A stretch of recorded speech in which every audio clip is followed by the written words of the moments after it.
Sir बोल रहे। Okay Parvaz sir. Okay okay okay sir. Batraj ji बोल रहे हैं। ओके ठीक है। ठीक सर। ओके ओके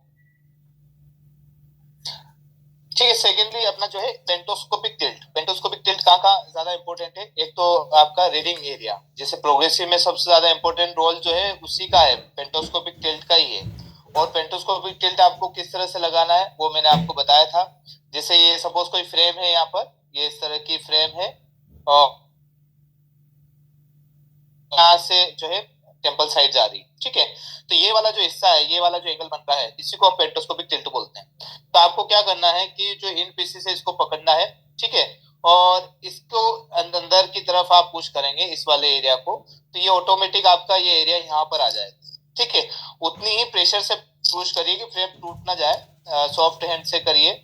और ये ऐसा कि ऐसा आपको दूसरी तरफ भी देना है, ठीक है। एक तरफ नहीं, दूसरी तरफ भी आपको इसी तरह का पेंटोस्कोपिक टिल्ट देना है। इस टिल्ट की वजह से क्या क्या फायदे हो जाएंगे? एक तो ये जो नियर एडिशन है ये पास में आ जाएगा, आंखों के करीब आ जाएगा। आंखों करीब आने की वजह से कई बार पेशेंट बोलता है मुझे डबल डबल दिखता है। बाइफोकल वाला पेशेंट कंप्लेन करता है मुझे जब चलता हूँ तब मुझे ऐसा लगता है गड्ढा सामने आ रहा है, ठीक है। और मुझे पैर कई बार ऐसे लगता है नीचे गिर नहीं जाऊं। तो ऐसे पेशेंट को भी आप पेंटोस्कोपिक टिल्ट दे दीजिए। जैसे पेंटोस्कोपी आप टिल्ट देंगे तो ये करीब आ जाएगा, काफी करीब आ जाएगा। और पेशेंट का जो विजन है डिस्टेंस का वो और क्लियर हो जाएगा, ठीक है। अभी जैसे ये दूर था, दूर होने की वजह से क्या है कि जैसे मान के चले दूर है ये वाला हिस्सा, ये वाला, तो अभी आंख इस तरह से काम कर रही थी दूर होने की वजह से। जैसे पास में आ जाएगा तो क्लोज आने की वजह से कोर्निया बिल्कुल आपको बाइफोकल के ऊपर दिखाई देगा। और जैसे दूर रहेगा स्पेक्टिकल तो ये कोर्निया को आधा कवर करके रखता है, इस तरह से रहता है। तो इसकी वजह से पेशेंट को जंपिंग इफेक्ट स्टार्ट हो जाते हैं। तो एक तो नियर विजन इंप्रूव हो जाएगा, नियर विजन का जो विजुअल फील्ड है वो इंप्रूव हो जाएगा, ठीक है। Near vision visual field increase हो जाएगा। विजुअल फील्ड आपको सबको समझ में आ गया है कि जैसे कि अगर मैं ये कोई न्यूज़पेपर है मान के चलें, और न्यूज़पेपर में ये इतना पैराग्राफ है, ये अच्छा रीड करने में आ रहा है पर आसपास की चीजें सही से नहीं दिख रही है, तो इसका मतलब पेशेंट का विजुअल फील्ड कम है, ठीक है। तो पैराग्राफ देखते हुए आसपास का भी पैराग्राफ देख सकता है, उसको विजुअल फील्ड बोलते हैं। तो ये हो जाएगा। अच्छा, मिनिमम एडिशन से काम चल जाएगा। मिनिमम एडिशन का मतलब है पेशेंट लेगा, उसको डेल्ट की रिक्वायरमेंट है तो सब वही हो जाएगा। जैसे कि आपने उसके एज के अकॉर्डिंग डे नंबर दिया है, जो नंबर थोड़ा सा डिफरेंस आएगा 19 महीने के बाद या 6-8 महीने के बाद थोड़ा 19, तो वो भी एडजस्ट कर लेगा। तो मिनिमम एडिशन चाहिए रहे। प्रोग्रेसिव की यही खासियत है, प्रोग्रेसिव में आप जितना एडिशन कम देते हैं उतना अनवांटेड सिलेंड्रिकल नंबर कम बनते हैं, ठीक है। इसीलिए आपने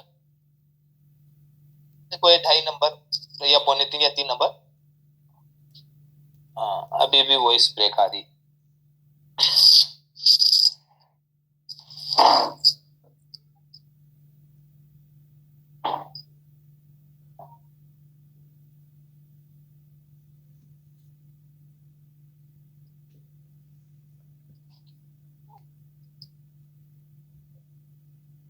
हाँ अभी ठीक आ जाएगी। वही हो सकता है कि थोड़ा सा कहीं पे डिस्टरबेंस आया होगा, या फिर जो है नेटवर्क कम ज्यादा होते हैं कई बार, उसका भी इशू आता है। हाँ ओके ठीक है। तो प्रोग्रेसिव का जो सूट होने का मेन इंपॉर्टेंट रोल उसके एडिशन के ऊपर भी है। अगर आपने ग्रेटर देन 2.25 नंबर के ऊपर कोई भी प्रोग्रेसिव दिया है और नॉर्मल प्रोग्रेसिव है तो उसको सेट होने में दिक्कत आएगी। फिर आपको क्या करना पड़ेगा? ऐसा पेशेंट प्रोग्रेसिव ही चाहता है तो उसको थोड़ा सा अच्छा जो है प्रोग्रेसिव दीजिए। देखिए डिजिटल से भी ऊपर आजकल प्रोग्रेसिव चल रहे हैं, उसकी तरफ आप उसको शिफ्ट कर सकते हैं। तो कोशिश करें डिजिटल में तो रखना ही है 2.25 से ऊपर वाले को, बाकी उससे भी ऊपर शिफ्ट करिए, नहीं तो वो सेट नहीं होगा पेशेंट का। इससे अच्छा फिर बाइफोकल बनाइए आप। तो ये भी आपको देखना है कि एडिशन की पावर बढ़ती प्रोग्रेसिव में ये दिक्कतें स्टार्ट हो जाती। तो दो में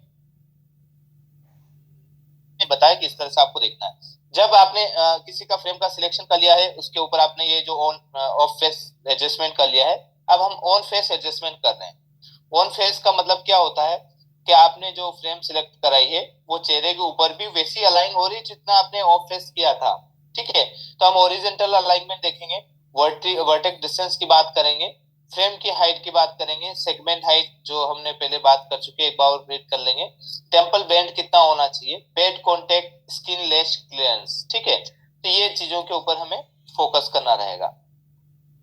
तो हॉरिजॉन्टल अलाइनमेंट का मतलब क्या होता है कि जैसे आपने फ्रेम किसी पेशेंट को पहनाई और एक इमेजिन करिए आप कि एक ऊपर में एक हॉरिजॉन्टल लाइन आपने ड्रॉ की, this is a horizontal line, ऐसे जस्ट आप ड्रॉ करिए और इसका बेस रखिए आईब्रो को, ठीक है, आईब्रो के आसपास आपने लाइन ड्रॉ की है, तो इस तरह से एक लाइन ड्रॉ कर दी है।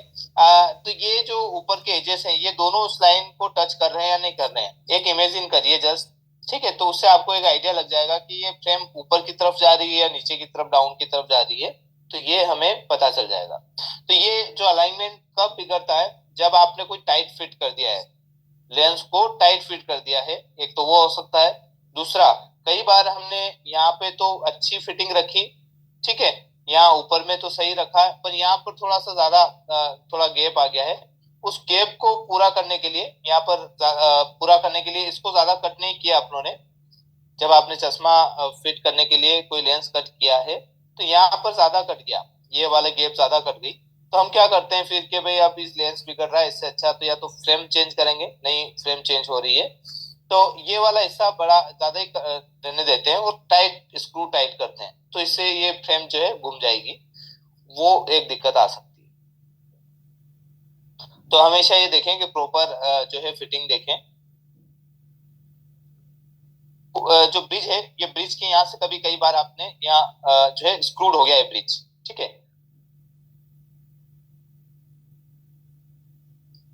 तो अगर ये अलाइनमेंट नहीं होगा सही से, टाइट फिटिंग कर दिया है, ऐसा कुछ हो गया है, कई बार आप देखेंगे जो फिटिंग रहती है उसकी आई भी चेक करिए, राइट आई की फिटिंग और लेफ्ट आई की फिटिंग, इसमें शेप में कोई डिफरेंस तो नहीं आ रहा है, वो भी आपको चेक करना है। अगर आपने थोड़ा सा भी लेंस मोटा रख लिया, मतलब बड़ा रख लिया है और साइज में, और 2 1 mm 2 से 3 mm और फिर इसमें स्क्रू लगा दिया, तो ये फ्रेम का साइज थोड़ा सा बड़ा दिखेगा, ये बी साइज, ये साइज जो है लेफ्ट आई का वो बड़ा दिखेगा राइट आई के मुकाबले, तो इसका भी आपको ध्यान रखना है। तो ये हॉरिजॉन्टल अलाइनमेंट है, इसको आप इस तरह से देख सकते हैं। तो ये सही होना चाहिए, अगर ये आपने टाइट फिटिंग कर दी या स्क्रू कर दिया आपने ब्रिज को, उसकी वजह से दिक्कत आ गया। अच्छा, वर्टेक्स डिस्टेंस क्या होती है? वर्टेक्स डिस्टेंस ये होती है आपकी कोर्निया से लगाकर लेंस, जो अपना लेंस है ऑप्थेल्मिक लेंस, इन दोनों के बीच की दूरी को वर्टेक्स डिस्टेंस बोलते हैं, ठीक है। तो distance from the interior surface of the cornea, जो कोर्निया की हमने बात की थी, और poster surface of the lens, ठीक है, दोनों के बीच की दूरी को हम क्या बोलते हैं? Vertex distance.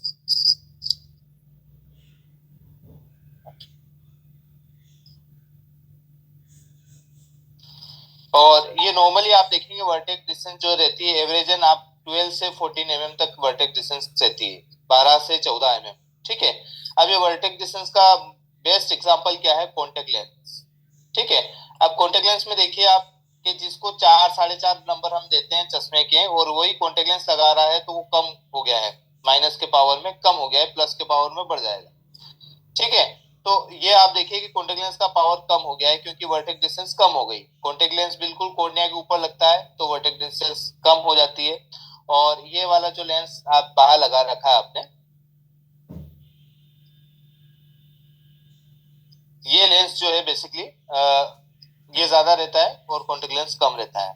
अब इसमें एक और एग्जांपल देखिए आप, प्लस की पावर हमेशा जो है बढ़ जाती है और माइनस की पावर कम हो जाती है। अब यहाँ पर हम जो कैटरेक्ट ग्लासेस देते हैं किसी पेशेंट को, ठीक है, कैटरेक्ट ग्लासेस किसको बोलते हैं? जिसको 10 नंबर का चश्मा दिया जाता है उसको कैटरेक्ट ग्लासेस बोलते हैं, क्योंकि ये मोतियाबिंद के बाद बिना ऑपरेशन जिनका लेंस नहीं डाला उनको दिया जाता है। अब इसी में देखिएगा आप चश्मे का नंबर यहाँ पर 10 नंबर दे रहे हैं, वही अंदर आंख के अंदर अगर कोई लेंस आप इम्प्लांट करेंगे तो वो 20 नंबर रहता है, ठीक है। 20 डायोप्टर, 19 या 20 डायोप्टर ही रहता है, वो इतना डायोप्टर आप यूज कर रहे हैं क्योंकि वर्टेक्स डिस्टेंस कम ज्यादा हो गई। वर्टेक्स डिस्टेंस बढ़ाने पर 10 डायोप्टर ही वो 20 नंबर का काम कर रहा है, अंदर डालने पर 10 डायोप्टर जो है 20 डायोप्टर का हमें लेंस डालना पड़ता है प्लस का, ठीक है। तो ये आपको समझ में आया कि वर्टेक्स डिस्टेंस कितना इंपॉर्टेंट रोल निभाती है। तो मान के चलें किसी पेशेंट को आपने ये नंबर दिया है 4.5 नंबर, ठीक है, प्लस का 4.5 नंबर दिया है, और ये आपने ट्रायल फ्रेम पर चेक करके दिया है। और ट्रायल फ्रेम की जो सिचुएशन रहती है, सबसे पहले तो हम ए आर की तरफ चलते हैं। ए आर ने जो नंबर दिए 4.5 नंबर, वो 12 से 14 mm के वर्टेक्स डिस्टेंस पे ही दिया है।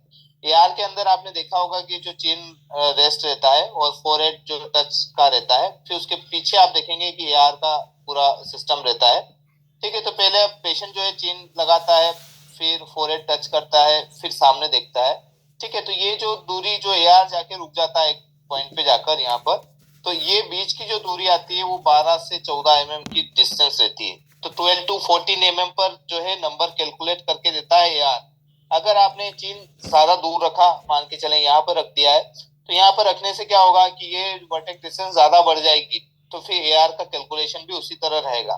तो कई बार हम जो नंबर देते हैं, किसी पेशेंट का प्रिस्क्रिप्शन देते हैं और उसका नंबर टेस्ट किया आपने और आपकी वर्टेक्स डिस्टेंस हो गई 20 mm पर, आपने ए आर कर दिया मान के चले 20 से 25 mm पर, तो आपका जो नंबर आना चाहिए एक्चुअल वो नंबर नहीं दिखाएगा। हो सकता है कि कई बार आप माइनस की पावर ज्यादा 2 नंबर आ रहा है और लगना चाहिए था उसको 1.25 नंबर, और ए आर दे रहा है 2 नंबर। तो ये कहाँ का दिक्कत आई है, आपने फोरहेड टच नहीं किया है प्रॉपर, चीन रेस्ट पे चीन नहीं रखा है।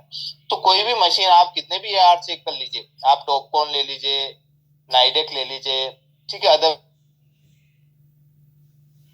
तो आप देखेंगे कि भाई इसका सिचुएशन नहीं रखी की, तो कितना भी बढ़िया भी है यार भी आपको रॉन्ग नंबर ही देगा। तो आपको ये ध्यान रखना है, ठीक है।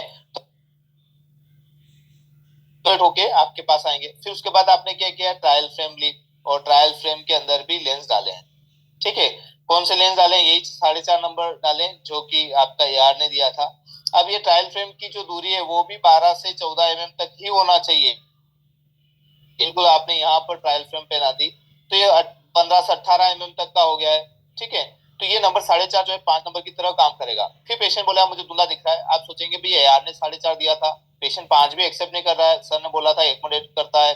ठीक है, तो फिर आप 4.5 की जगह 5 की जगह जो है कोशिश करेंगे कि 4.25 कर दें। ठीक है, क्योंकि पेशेंट जो है 4.5 जो है वो 5 की तरह रिएक्ट करे करने की कोशिश करेंगे। 4.5 को और कम कर देंगे, हो सकता है 4 नंबर कर दें। ठीक है, जब चश्मा बन के आएगा वो चश्मे की वर्टेक्स डिस्टेंस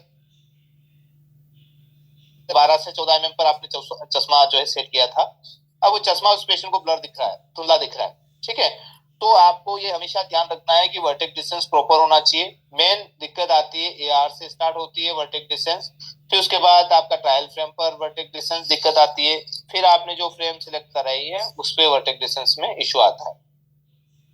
अच्छा, वर्टेक्स डिस्टेंस इतनी भी कम मत करिए, जितनी वर्टेक्स डिस्टेंस हम कम करते हैं उतना विजुअल एरिया अच्छा बढ़ जाता है। जैसे आप यहाँ पर देखिए कि ये पेशेंट यहाँ से देख पा रहा है, ठीक है, ये एरिया अच्छा मिल रहा है उसको। आपने वर्टेक्स डिस्टेंस और कम कर दी तो इसके और करीब लेंस आ जाता है, तो ये जो है एरिया सेंटर जो ऑप्टिकल सेंटर है उसमें एरिया ज्यादा कवर करने लग जाएगा। ये ऑप्टिकल सेंटर आप पेशेंट की आंख के सामने इतना बड़ा दिखाई देगा, और पहले जितना दूर रहेगा ऑप्टिकल सेंटर उतना छोटा दिखाई देगा। ठीक है, आपने चश्मा यहाँ लगाया तो ऑप्टिकल सेंटर यहाँ पर रहेगा, आपने चश्मा मीडियम में रखा तो ऑप्टिकल सेंटर इतना बड़ा दिखाई देगा, पास में देखा तो बिल्कुल ऑप्टिकल सेंटर बहुत बड़ा दिखाई दे रहा है। जैसे कि आपने कोई भी चश्मा लगाया है और ये पिपिल है बिल्कुल करीब लगाया है तो बिल्कुल सामने ही दिखाई देगा। ठीक है, ऑप्टिकल सेंटर, और थोड़ा सा दूर रखा चश्मा, मान के चले ये चश्मा है, आंख यहाँ पर है, तो ऑप्टिकल सेंटर उसको सर्च करना पड़ेगा आंख पर, आंख को इधर उधर देखना पड़ेगा। ठीक है, तो वर्टेक्स डिस्टेंस का भी देखिए। अब यहाँ पर एक दिक्कत आई है, राइट आई का वर्टेक्स डिस्टेंस आप देखिए, लेफ्ट का वर्टेक्स डिस्टेंस देखिए। ठीक है, दोनों का अलग अलग है, इसका मान के चले 10 mm है तो इसका आपको 16 mm दिख रहा है। ठीक है, तो ये कितना डिफरेंस हो गया है, ये डिफरेंस की वजह से पेशेंट के अगर दोनों आंखों में 4.5 नंबर है तो आपके एक आंख में तो ये जो नंबर है वो ठीक काम कर रहा है, क्योंकि 10 से 12 ठीक चल सकता है। ठीक है, और इस वाले में आप देखेंगे ये नंबर जो है 4.25 या 5 नंबर की तरह रिएक्ट कर रहा है, और ये 4.25 की तरह रिएक्ट कर रहा है। ठीक है, दोनों का नंबर सेम होने के बावजूद भी एक 4.5 हो गया, 4.25 हो गया, और दूसरा 5 नंबर हो गया। तो ये फिर वापस से पेशेंट को दिक्कत आ गई है, तो इसका भी आपको ध्यान देना है। फ्रेम की हाइट में हमें ये देखना है कि जो आईब्रो हाइट नहीं करना चाहिए, फ्रेम ऐसी लीजिए कि आईब्रो से ऊपर नहीं जाए। आईब्रो जो है एक बॉर्डर लाइन है, आईब्रो से ऊपर नहीं जाए, आईब्रो को हाइट नहीं करे, और नीचे जो है चिक को टच ना करे। फ्रेम की हाइट कैसे डिसाइड करेंगे? Should not hide the eyebrows and should not touch with the cheeks. ठीक है, तो ये आपको देखना है। जितना लंबा फेस दिखेगा उतना वर्टिकल डेप्थ ज्यादा रखिए। ठीक है, जिसको हम बी साइज बोलते हैं वो ज्यादा रखिए। ठीक है, ये आपकी ए साइज हो गई है, और ये वाली जो साइज है उसको हम बी साइज बोलते हैं। तो बी साइज हमेशा ज्यादा होना चाहिए जितना फेस लंबा है। ऐसा नहीं कि लंबे फेस को आपने छोटा सा दे दिया चश्मा।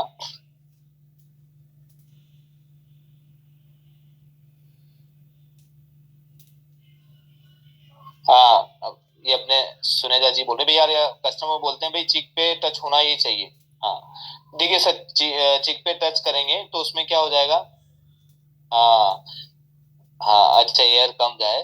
हाँ, देखिए मेनली आजकल स्किन का जो है एलर्जी होने लग जाती है, स्किन के रेशेस स्टार्ट हो जाते हैं। इसीलिए तो ये नोज पे दिए गए हैं जो कि सिलिकॉन प्लास्टिक के बने रहते हैं, जो कि स्किन को कोई प्रॉब्लम नहीं करे। कई बार लंबे समय तक अगर ये स्किन के टच रहती है ये बॉडी, तो उसकी वजह से क्या है कि यहाँ पर जो है एक्जिमा होने लग जाता है, स्किन रेशेस होने लग जाते हैं। हाँ बिल्कुल। तो ये पेशेंट को आप समझाइए कि सर टच होगा, यहाँ पसीना रुकेगा, रुकने की वजह से फिर यहाँ पर स्किन रैशेस होने लग जाएंगे, ब्लैक स्पॉट स्टार्ट हो जाएंगे आपके, क्योंकि यहाँ पर ये पिघलता है पसीना, ऐसा है जो कि उसमें साल्ट रहता है, और साल्ट जो है धीरे धीरे गलाने गलाने लग जाता है, कोई भी मटेरियल हो आप। ठीक है, तो साल्ट की वजह से ये दिक्कत आती है। बाकी अगर आपके पसीना नहीं आता है, आप बिल्कुल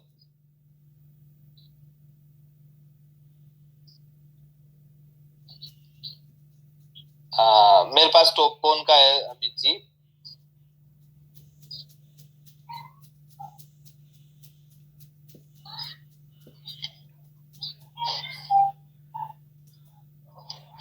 मोस्ट एक्यूरेट कौन सा है?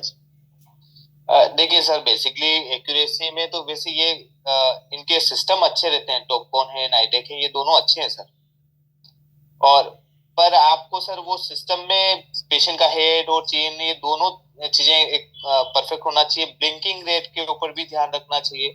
तो ये एआर जो है सबसे बढ़िया काम करने लग जाते हैं। एआर बेसिकली जो जैसे बड़े हॉस्पिटल है वहां पर ये ओनली एक्सिस के लिए लेते थे एआर, कि भाई एक्सिस परफेक्ट बताते हैं, एक्सिस में कोई दिक्कत नहीं आती है, एक्सिस अच्छी निकल जाती है, और पावर थोड़ा 19-20 फ्लक्चुएट हो जाती है, तो उसको आप एडजस्टमेंट कर ही देते हैं जब सब्जेक्ट रिफ्रेक्शन करते हैं हम। बाकी टॉपकॉन और नाइटेक बोथ आर द बेस्ट। बाकी दूसरे भी यार आ रहे हैं, वो भी अच्छे देते हैं, बशर्ते कि आपको थोड़ा सा उसका चेन और हेड और ये दो तीन कॉम्बिनेशन पेशेंट को सामने सीधे देखने की काउंसलिंग कर रहे हैं साथ साथ। अच्छा, जब भी आप यार लेते हैं तब तो पेशेंट को बोलिएगा आपने, हाँ आप बिल्कुल सामने देखिए, सेंटर में देखते रहिए, ब्लिंकिंग कम करें, ज्यादा जल्दी जल्दी ब्लिंक ना करें, नॉर्मल जैसे आप देखते हैं वैसे देखिए। एक रास्ता दिख रहा है, उस रास्ते के ऊपर फोकस करिए, या कोई भी डॉट है जो कि काफी दूर दिखाई देता है एआर के अंदर, उसके ऊपर फोकस करिए। तो ये बीच बीच में अपन ये अटेंशन में काउंसलिंग करते रहिए कि आपको सामने सीधे स्टे देखिए, बहुत बढ़िया, वेरी गुड, एक्सीलेंट, ये दो तीन वर्ड भी आप यूज करिए, उसका कॉन्फिडेंस बढ़ जाएगा। हाँ सर ये सारी चीजों का मैंने ध्यान रखा था। एक बार तो एक ही पेशेंट के साथ ऐसा हुआ था कि उसने बाहर से आई टेस्ट करवाया था, तो उसका 90 एक्सेस था जी। जब मैंने किया तो मेरे मेरे यार पे 20 एक्सेस आ रहा था। तो मैंने वो 2 बार आई टेस्ट किया, बट वो 20 ही आ रहा था। पोजीशन मैंने ध्यान दिए थे कि कोई चेंज उसमें कोई गलती ना हो रही हो, बट वो 20 ही एक्सेस आ रहा था, एंड इवन कस्टमर को 90 एक्सेस पे ही सूट हो रहा था। वो इतना डिफरेंस आता है क्या एक्सेस का? नहीं नहीं, एक्सिस का इतना डिफरेंस नहीं आता है। देखिए जहां जहां एक्सिस का डिफरेंस आता है वहां पर एक माइंड और आप लगाइए कि उसको स्फेरिकल नंबर भी हो सकते हैं। कई बार हम रोटेट करते हैं लेंस को, और आपकी एक्सिस बता रहा है या, और उसको रोटेट करते जा रहे हैं, पेशेंट कभी बोल रहा है 90 पे अच्छा दिख रहा है, कभी 20 पर, कभी कोई दूसरी एक्सिस बता रहा है। दैट मीन्स कि उसको स्फेरिकल नंबर है, सिलेंड्रिकल नंबर माइनर है, वो हाइड हो जाएंगे। बाकी स्फेरिकल तो एक बार, कई बार मैंने ऐसा देखा है, कई बार 0.5 0.75 मैंने ऐसे रोटेट किया, सिलेंड्रिकल नंबर आ गया, और वो पेशेंट जो है उसमें 2-3 जगह बता रहा है। दैट मीन्स के आपकी जो एक्सिस है वो सिलेंड्रिकल नंबर नहीं है, स्फेरिकल सकते हैं। जैसे आप 0.5 स्फेरिकल डालेंगे बिल्कुल क्लियर हो जाएगा। अच्छा, ट्राई किया था, ओके। आवाज आपकी कट गई है, वापस बोलिए जी। सर मैंने स्पेरिकल भी एक बार ट्राई किया था उसको लगा के, बट वो -आधा 90 जो बाहर से आई टेस्ट करवा के लाया था, तो उसको वहीं से क्लियर हो रहा था। तो 20 एक्सेस पे भी नहीं हुआ, एंड इवन स्पेरिकल नंबर भी सूट नहीं हो रहा था उसको, वही 90 वाले पे हो रहा था। बट मेरा एआर वो 90 एक्सेस नहीं बता रहा था, वो इशू में फेस कर रहा था। एक ही बार हुआ, बट आई डोंट नो इतना डिफरेंस आ रहा था उससे। तो कुछ इशू आया होगा सर, बाकी इतना इतना बड़ा डिफरेंस आता नहीं है सर, क्योंकि एक्सिस के लिए एआर यूज करते हैं। राइट। एक्सिस, हाँ एक्सिस सबसे बढ़िया एआर बताता है। हो सकता है सर कुछ इशू आया होगा उस समय, या उसने ब्लिंक कर दिया होगा, या फिर ऐसा कुछ रहा होगा। बाकी आप एक्सेप्टेंस भी बता रहे हैं 90 आ रहा है, दैट मींस के एक्सिस ओके है, कोई इशू नहीं है। ओके हाँ ओके सर जी। सर जब मशीन एरर दिखाती है चेक करने पे, मतलब उसको सामने वाले को मोतियाबिंद हो सकता है क्या? देखिए, एरर दिखा रही है, दैट मींस के क्या क्या पॉसिबिलिटी हो सकती है। या तो जो कॉर्निया है उसमें कोई ओपेसिटी है जो हमें दिख नहीं रही है, कॉर्निया में ओपेसिटी आ गई, ये हो गया। या आप टॉर्च लाइट डालेंगे तो पता चलेगा। और दूसरा जो है आपका जो लेंस है उसमें मोतियाबिंद ना होके एक और होता है जिसको हम बोलते हैं पीएससी। पीएससी का मतलब होता है कि बाहर तो बिल्कुल लेंस एक जैसा दिखता है, अंदर आंख के अंदर, और ये स्लिट लैम्प से ही देख सकते हैं आप। जैसे टॉर्च लाइट डालेंगे पिपिल के अंदर और यहाँ पर कोई व्हाइटनेस नहीं दिख रही, बिल्कुल ट्रांसपेरेंट आपका वाटर कलर दिख रहा है, दैट मींस के आंख ओके। पर ये पीछे की तरफ एक जो है ये वाला जो पीछे की लेयर है, ठीक है, इसमें कैटरेक्ट होगी। बाहर की तरफ तो ओके,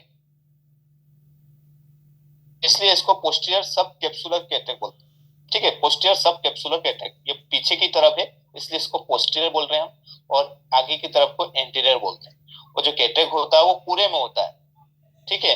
पर ये एक थोड़ा सा और एडवांस एक कैटरेक्ट ये भी है। अब इस पेशेंट को क्या दिक्कत आएगी, जैसे आपने यार किया, यार में इसमें भी एरर दे देगा, ये भी एरर दे रहा है, या हो सकता है कि 4-5 नंबर देने लग जाए जो इसके है नहीं, फिर इसमें भी एरर दे देगा। अब इसमें पॉसिबिलिटी आप कहाँ ढूंढेंगे, इन दोनों में क्या डिफरेंस आपको करना पड़ेगा हिस्ट्री के थ्रू। पेशेंट कंप्लेन करेगा कि मुझे सनलाइट में कम दिखता है, जब मैं बाहर निकलता हूँ तब कम दिखने लग जाता है, नाइट में अच्छा दिखता है, ये पेशेंट कंप्लेन करता है, ठीक है। तो इसी तरह इसमें भी यही रहेगा, अगर कॉर्नियल ओपेसिटी है तो नाइट में अच्छा दिखता है और धूप में कम दिखती है, ठीक है। तो आपको ये तो टॉर्च से पता कर लेंगे, आपको अगर ये तो आपको पेशेंट की हिस्ट्री से ही पता चलेगा।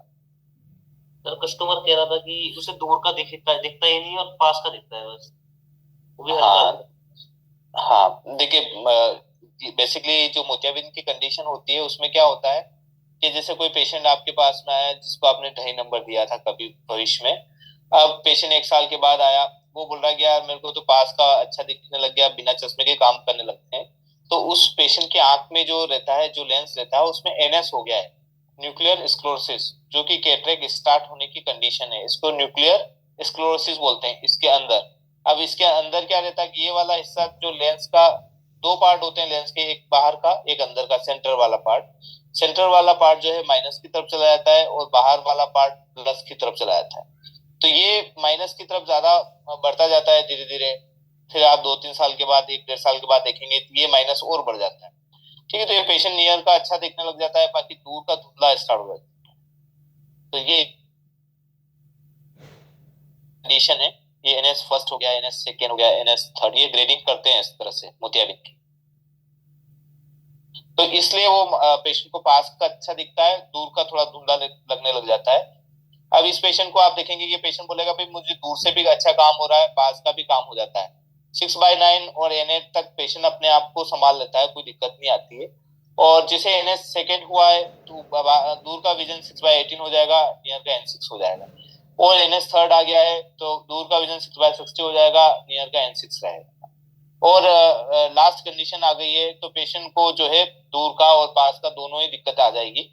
ये हो सकता है फिंगर काउंटिंग स्टार्ट हो जाए और नियर का काफी पास में क्लोज टू फेस में जाके उसको एनेट पढ़ने में आ जाएगा। क्लोज टू फेस, बिल्कुल चेहरे के बिल्कुल समीप, आंख के समीप रखेगा कोई किताब तो रीड करने में आ जाएगा। तो ये कैटरेक्ट की कंडीशन की वजह से पेशेंट के ये चेंजेस स्टार्ट हो जाते हैं। ठीक है सर। Hello sir. ओके जी सर। कैटरेक्ट के रिगार्डिंग एक बस ये बताइए, जब टॉर्च लाइट एग्जामिनेशन करते हैं कोई ऐसी चीज है जिससे कि एकदम से समझ में आ जाए कि हाँ इसको कैटरेक्ट है बंदे को? सर इस देख तो ऐसे कुछ है नहीं, उसके आप हिस्ट्री से ही पता करेंगे कि जिनका सबसे पहले ये देखिए सर कि पेशेंट जो है प्रेस्बाइपिक एज में है और पास का उसको बिना चश्मे के अच्छा दिख रहा है, तो एक तो ये अंदाजा लगा सकते हैं हम कि इसको कैटरेक्ट हो सकता है। दूसरा ये है कि टॉर्च लाइट आप जब भी डालेंगे तब इसमें जो है आप वाटर कलर जो देखते हैं वो कलर ना मिलके इसमें व्हाइट कलर दिख रहा है या मिल्की व्हाइट कलर दिख रहा है, दैट मींस कि इसको कैटरेक्ट है। अब वो कैटरेक्ट की कंडीशन कितनी है जी, पिपिल में, जैसे पिपिल है इसमें टॉर्च लाइट आप डालेंगे तो यहाँ पे व्हाइटनेस स्टार्ट हो जाएगी। व्हाइटनेस मतलब मिल्की, जो पानी मिल्क रहता है उसके आसपास का कलर, ओके ओके, उससे थोड़ा सा 10% व्हाइट, और पूरा, हाँ पूरा ही अगर मिल्की हो गया बिल्कुल आपको ऐसा दिखेगा जैसे टॉर्च लाइट डाली पूरा जैसे मिल्क भरा हुआ है अंदर, तो दैट मींस कि मैच्योर कैटरेक्ट हो गया है। इसको मैच्योर कैटरेक्ट बोलते हैं और इसको इमैच्योर कैटरेक्ट बोलते हैं। सर इमेच्योर कैटरेक्ट के अगर समझ में आ जाए कि इसको अभी शुरुआती हुई है कैटरेक्ट जी, तो क्या एज ऑप्टिशियन हम लोग उसको डॉक्टर को रेफर करना चाहिए या तब भी हम लोग ग्लासेस बना के दे सकते हैं? देखिए ग्लासेस का एक्सपीरियंस क्या बोलता है? हाँ, ग्लासेस का ये है सर कि जब तक उसका विजन अच्छा आ रहा है, 6/9 आ रहा है, N/6 आ रहा है, तब तक वो कैटरेक्ट का ऑपरेशन की तरफ नहीं जाना चाहिए उस पेशेंट को, जब तक इसका इतना विजन आ रहा है। जैसे ही विजन ड्रॉप आ रहा है उसको कंप्रोमाइज करके चलना पड़ रहा है, 6/18 है या 6/24 आ रहा है, दैट मीन्स कि उसको रेफर कर दीजिए आप। तो ये 6/9 जो है विद क्लासेस अब 6/18 से इम्प्रूव हो ही नहीं रहा है, फिर आप क्या करेंगे, रेफर ही करेंगे सर। तो अपनों को विजन के ऊपर रेफर कर देना है। तो उनका जो डिस्टेंस है वो 618 या 624 होगा और नियर N6 के आसपास होगा। हाँ N6 के आसपास हो जाएगा, राइट राइट। तो ये विद क्लासेस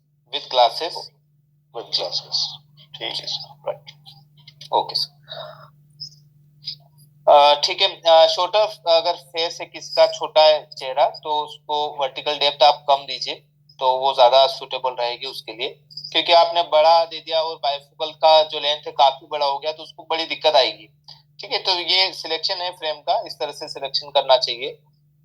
लॉन्ग फेस पे आप डिपर फ्रेम देंगे ज्यादा कॉम्प्लीमेंट्री रहेगा ये। जैसे अभी हमने देखा कि भाई ये आईब्रो से ऊपर नहीं जाना चाहिए और ये चिक के टच नहीं होना चाहिए, ये आपको देखना है।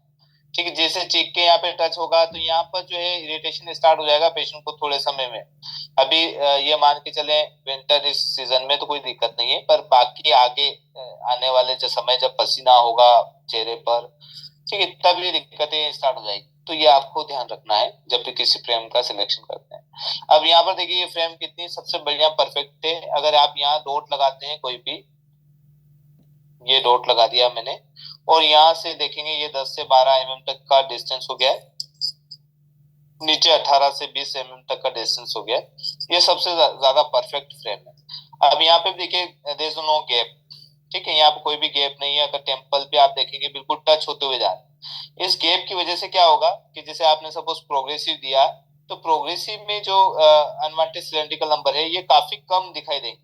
पेशेंट अगर इससे बाहर जाएगा तो बिल्कुल बाहर चला जाएगा, फ्रेम के बाहर चला जाएगा, और उसको इतने ही एरिया में देखने का मिल रहा है।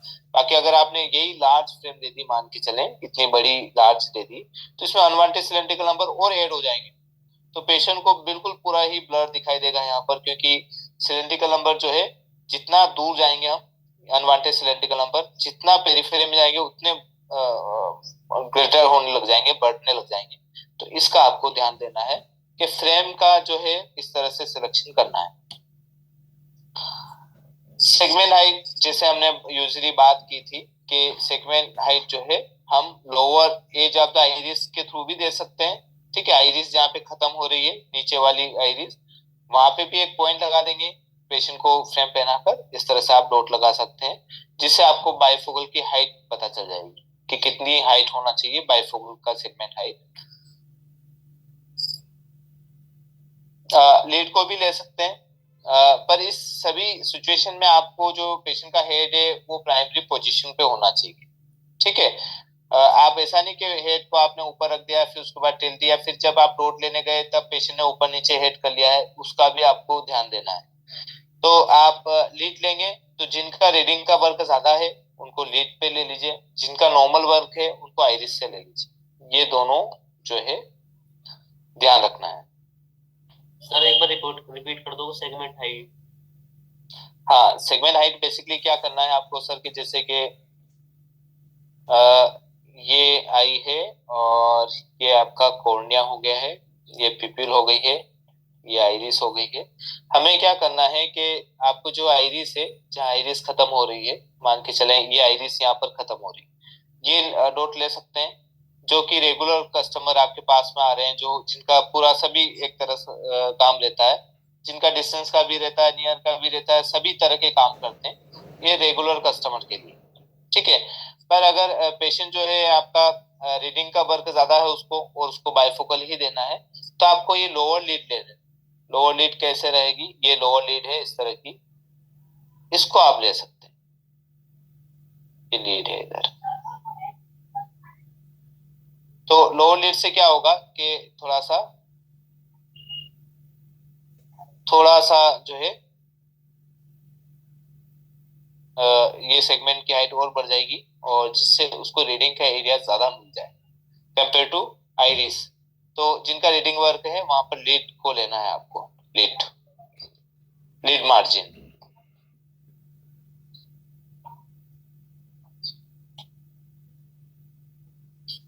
वैसे सर जो आपके पास में मॉड्यूल है वो सबसे बेस्ट है, क्योंकि ये सभी इन्हीं सब से लिया गया है। जितने भी जो अच्छे मॉड्यूल ले रखे हैं उन इन्हीं सब से, जो कि अलग अलग एक एक खुराना है या रेणु जोगी है, इन सभी बुक्स में से उनके सार लिए गए हैं। आपके पास जो मॉड्यूल है सबसे बेस्ट है आपकी लैंग्वेज में।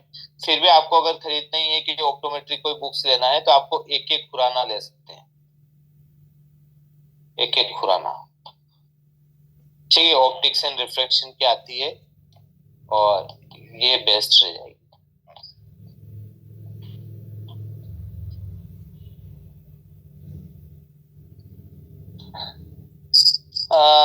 स्किन एंड लेस क्लियरेंस, इसका मतलब ये है कि आपका जो नोज पैड है वो प्रॉपरली आपके टच होने चाहिए। ठीक है, ऐसा नहीं कि एक बिल्कुल एक के ऊपर ज्यादा वेट हो रहा है, एक के ऊपर कम हो रहा है, एक का कुछ पार्शली भाग जो है स्किन के टच हो रहा है, बाकी पूरा ही। देखिए जो नोज पैड रहते हैं वो पूरा सरफेस में टच होना चाहिए। ठीक है, आपके पास जो नोज पैड है पूरा सरफेस टच होना चाहिए।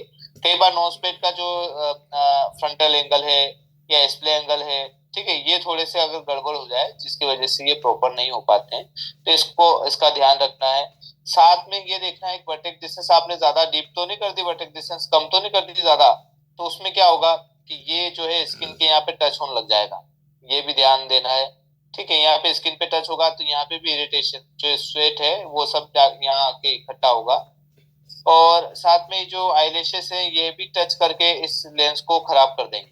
ठीक है, जो आपने लेंस दिया है उसको ब्लर कर देंगे, और पेशेंट को ब्लरनेस दिखाई देगा, और उसको लगेगा नहीं कि भाई यार मेरा लेंस खराब है, वो तो बोलेगा भाई आपका चश्मा खराब है उसकी वजह से दिक्कत आ रही है।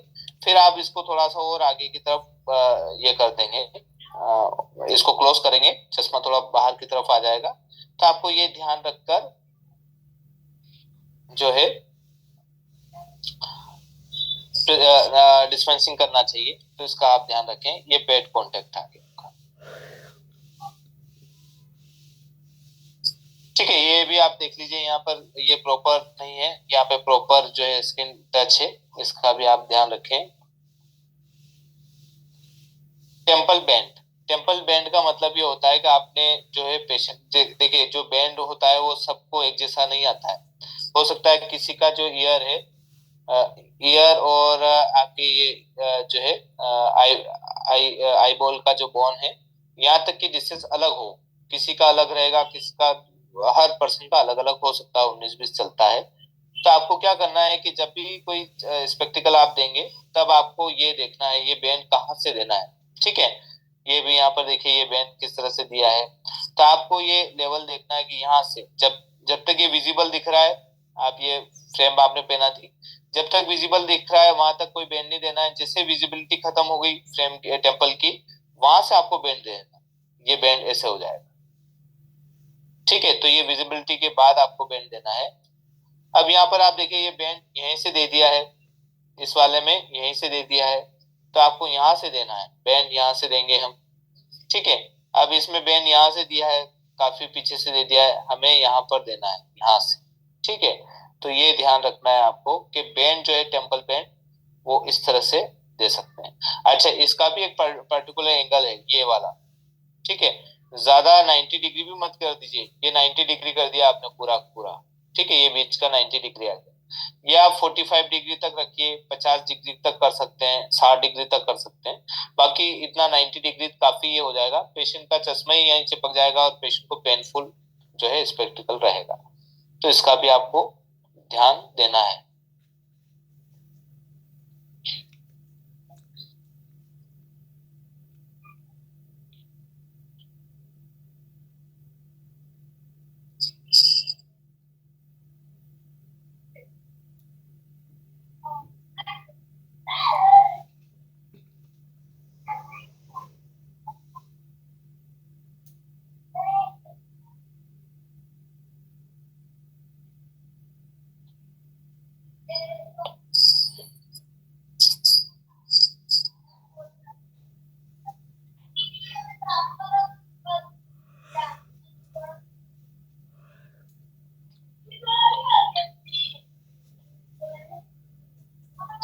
देखिए माइनस का किसी को नंबर रहता है हाई नंबर, तो कोशिश करें कि राउंड वाली फ्रेम ज्यादा देने की कोशिश करें। राउंड वाले में क्या है कि एजेस इतने ज्यादा दिखाई नहीं देते हैं। राउंड माइनस में जो है फ्रेम राउंड वाली पसंद करवाइए आप। और प्लस में भी आपको साइज देखेंगे भी, साइज जितनी कम रहे प्लस के पावर में उतना ज्यादा अच्छा रहता है। इसमें एक था टॉपिक जिसमें थिकनेस के ऊपर है।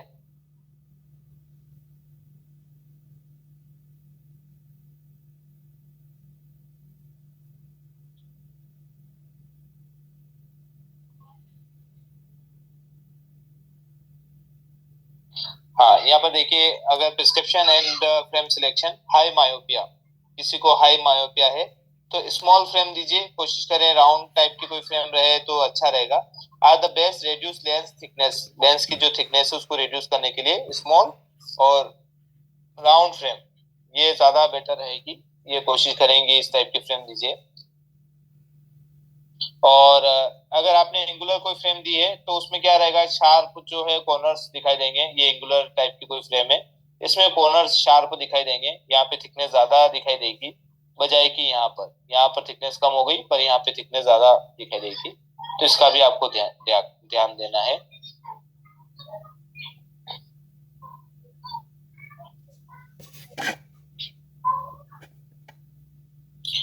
देखिए कोई भी फ्रेम आप देखेंगे कि प्लेनो जिसमें डमी लेंसेस लगे रहते हैं वो कितनी अच्छी दिखाई देती है, अच्छी रहेगी। पर अगर जैसे हाई मायोपिक कोई लेंस आप डाल देंगे उसके अंदर, फिर उसका अट्रैक्शन खत्म हो जाएगा। तो ये ध्यान रखें आप कि किसी भी पेशेंट को हाई मायोपिक वाले को जैसे। अच्छा, अफेकिया या हाई हाइप्रोपिया, अफेकिया मतलब एब्सेंट ऑफ द लेंस, आंख के अंदर जो लेंस है वो एब्सेंट है। और हाई हाइप्रोपिया मतलब आपके नंबर ज्यादा है, प्लस 3-4 से ज्यादा नंबर है, उसको हाई हाइप्रोपिया या हाई हाइपरमेट्रोपिया, दोनों एक ही बात है। हाइप्रोपिया भी बोल सकते हैं, हाइपरमेट्रोपिया भी बोल सकते हैं। अब इसमें आपको ये देखना है, कोशिश करें कि लाइट वेट की कोई फ्रेम दें, इजीली एडजस्टेबल कोई फ्रेम दे सकते हैं आप जो कि लाइट वेट रहेगी, इजी एडजस्टेबल हो जाए। थिक वायर वाली फ्रेम अवॉइड करें, avoid with thick wires. Thick wire से क्या होगा, increase the width of ring scotoma. तो ये जो थिक वायर रहेंगे, जैसे मान के चले ये फिर कोई फ्रेम है और इसका ये पोर्शन है, दूसरा वाला उधर चला गया है। अब ये इसमें क्या हुआ कि ये जो एजेस से काफी मोटे हैं ये वाले, ठीक है, ये एजेस काफी मोटे हो गए। पेशेंट यहाँ से देख रहा है, ये इस तरह से उसकी आंख है, ये दूर का बढ़िया दिख रहा है उसको 6/9 6/6 दिख रहा है, ठीक है। और ये वाला हिस्सा विदाउट नंबर वाला है, ये वाला जो हिस्सा है विदाउट नंबर का है, ये हिस्सा विदाउट नंबर का है। और ये वाला जो है इस रिम का आ गया है, दिस इज रिम एरिया, और ये क्लियरिटी। तो इसमें तो आपकी क्लियरिटी आ गई है, दिस इज अ क्लियरिटी। और इसमें जो है पूरा ऑब्स्ट्रक्शन आ गया है, ठीक है, पूरा ऑब्स्ट्रक्शन आ गया है। और ये ब्लर एरिया आ गया, ब्लर एरिया, ठीक है। तो ये तो ब्लर रहेगा क्योंकि यहाँ पे कोई भी नंबर नहीं है। दूसरा वाला जो पोर्शन है ऑब्स्ट्रक्शन वाला आ गया है, दिस इज ऑब्स्ट्रक्शन, ये वाला ऑब्स्ट्रक्शन आ गया है, और ये क्लियर आ गया। तो पेशेंट कई बार देखिए यहाँ से कोई इमेज, जैसे कोई यहाँ से कोई निकल रहा है, कोई पर्सन यहाँ से निकल रहा है, उसको ब्लर दिख रहा है, कोई आ रहा है, तो उसके बाद जैसे यहाँ पर आया, इस पॉइंट पे आया, वो इनविजिबल हो जाए, वो गायब हो गया, इतना हिस्सा उस पेशेंट के लिए गायब हो गया और सडनली सामने आ गया, ठीक है। तो क्या हो रहा है कि कोई पर्सन यहाँ से आ रहा है, मान के चलें बैक साइड से, तो उसको दिख रहा है कोई आ रहा है उधर, उसको ऐसा फील हुआ, ब्लर दिख रहा है, और एक टाइम बिल्कुल गायब हो गया है, फिर वापस आ गया है। तो सडनली जो है पर्सन गायब होके वापस आ जाता है, तो अचानक आता है उसके सामने, इसको रिंग स्कोटोमा बोलते हैं, this is a ring scotoma. तो जितनी थिकर फ्रेम रहेगी उतना रिंग स्कोटोमा का एरिया भी बढ़ता जाएगा, ठीक है। जैसे कि ये कोई थिकर फ्रेम है, इतना सारा बड़ा एरिया आपको मिलेगा जो कि ब्लैंक है, जो कि एक पिलर की वजह से ऑब्स्ट्रक्ट कर देता है।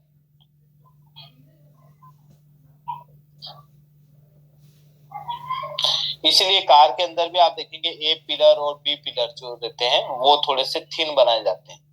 कार में भी स्कोटोमा रहता है, कार के अंदर भी आपने अगर थिक दे दिया है, सामने का जो ग्लास है जो हम ड्राइव करते हैं वो, तो उसके बाद यहाँ का जो पिलर है, फिर विंडो आ जाती है, ठीक है।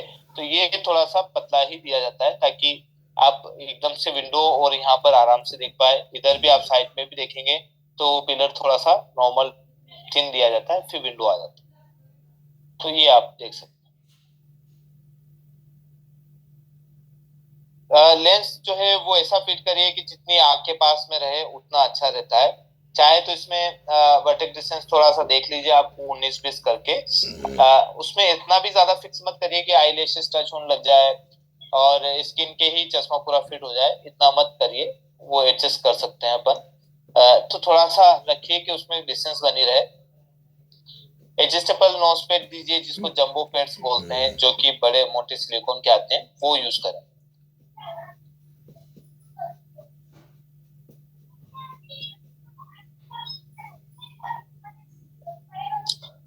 प्रोग्रेसिव एडिशन लेंसेज के लिए अगर कोई फ्रेम का सिलेक्शन करेंगे तो हम क्या देखेंगे, जब भी सेलेक्ट करें तो आपको मिनिमम वर्टिकल डिस्टेंस जो रहती है वो 22 mm रहना चाहिए फ्रॉम द सेंटर ऑफ पिपिल। जो सेंटर ऑफ पिपिल है वहां से 20 mm 20 से 22 mm तक नीचे तक आपको लोअर रिम जो दिखाई देती है वो 20 से 22 mm तक होना चाहिए। तो इसका देखें आप, और टोटल वर्टिकल अगर मेजरमेंट करेंगे तो 38 mm तक का होना चाहिए, 12 या 16 mm हमने ऊपर भी काउंट कर लिया है। तो टोटल 38 mm तक का लेंथ होना चाहिए, वर्टिकल लेंथ टोटल।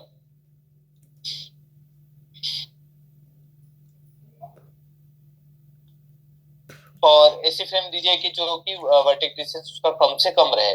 प्रोग्रेसिव के लिए ऐसी कोई फ्रेम का सिलेक्शन करिए जिसमें वर्टिकल डिस्टेंस कम से कम रहे, ठीक है। उससे क्या होगा, एक तो विजुअल फील्ड आपका अच्छा इंक्रीज हो जाएगा, ठीक है।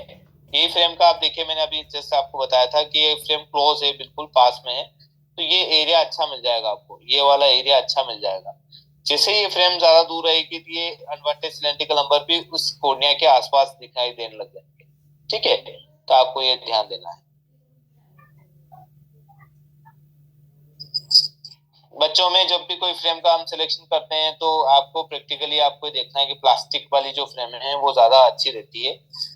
कलरफुल दीजिए, उनको अट्रैक्टिव रहे, हमेशा लगाने में उनको अच्छा लगे, ठीक है। स्मॉल और सिमेट्रिकल फ्रेम दीजिए, कलरफुल दीजिए। एडजस्टेबल नोज पैड वाली कर सकते हैं हम। Saddle bridge for small nose, spring hinge for durability and comfort, ठीक है। यहाँ पर कुछ ना करे क्योंकि स्किन उनकी काफी सॉफ्ट रहती है बच्चों की, तो आपको ये देखना है। Nickel free hypo allergenic for those who metal allergy जिनको होती है उनको निकेल वाली कोई फ्रेम दीजिए, ये कर सकते हैं।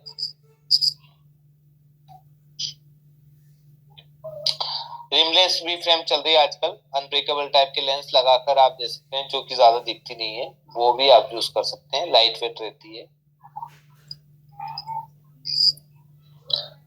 इफेक्टिव डायमीटर जो है उसको no more than 2 mm greater than the mark eye size. 2 mm से ज्यादा नहीं होना चाहिए इफेक्टिव डायमीटर। जैसे कि आपने कोई 54 की कोई फ्रेम मंगवाई है और इसको अगर आप 56 तक ले सकते हैं, इससे ज्यादा मत लीजिए आप। 56 इतने ज्यादा डाया वाली लेंस मत मंगवाइए, क्योंकि उसमें थिकर आ जाएंगे, प्लस में भी थिक हो जाएगा और माइनस में भी जो है थिक दिखेगा, दोनों में ही थिकर आएगा। प्लस का लेंस आप मान के चलें कि अगर आपने फुल डाया का मंगाया है 54 का, तो लेंस बिल्कुल इसके परफेक्ट एजेस पे कट फिक्स हो जाएगा। पर यही अगर आपने ज्यादा डाया का मंगा लिया तो इसको यहाँ से कट करना पड़ेगा, यहाँ कट करने पर ये थिकनेस दिखाई देगी, ये थिक है प्लस का लेंस। माइनस का लेंस तो आपको पता ही है कि आप उसको अगर एजेस के ऊपर करेंगे तो थिकर हो जाएगा, उसको यहाँ से बीच में से हम लेंगे तो ज्यादा अच्छा रहेगा। तो ये आपको ध्यान देना है। फ्रेम का पीडी और पेशेंट का पीडी दोनों मैच होना चाहिए, डिसइंटरेस्टेड से बचना चाहिए। अगर आपका पेशेंट का पीडी और फ्रेम का पीडी दोनों अलग अलग जा रहा है तो हो सकता है डिसइंटरेशन हो उस पेशेंट को और ऑप्टिकल सेंटर में ना आए, तो ये ध्यान रखना है। बच्चों को ये देखें भी राइडिंग बोर्ड टेम्पल वाली कोई फ्रेम दीजिए ताकि बार बार निकले नहीं फ्रेम, तो ये भी आपको ध्यान देना है। बाकी फैशनेबल का तो आपको प्रैक्टिकली पता ही है कि हम किस तरह की फ्रेम।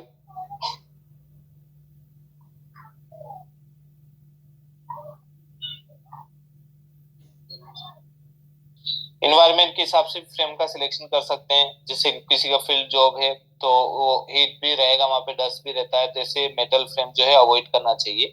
जो कि बाहर का काम रहता है मार्केटिंग का, कोई स्पोर्ट्स में एंगेज है, स्पोर्ट्स खेलता है, उनको प्लास्टिक की फ्रेम दीजिए। और कोई लेबर वर्कर रहता है उसको प्रोटेक्टिव टाइप की फ्रेम दीजिए ताकि उसको प्रोटेक्शन भी मिल जाए और उसका नंबर का काम भी हो जाए। तो ये चीजें आप ध्यान रख सकते हैं। ठीक है, ये अभी तक का जो है फ्रेम का जो है लेक्चर पूरा हो गया है। अब हम नेक्स्ट जो है आपका रिफ्रैक्शन वो स्टार्ट करेंगे और कल जो है हम कल हम रिफ्रैक्शन की थोड़ी क्लास ले लेंगे, उसके बाद रिवीजन स्टार्ट कर देंगे। रिफ्रैक्शन में हम थोड़े से कुछ पॉइंट समझ लेते हैं।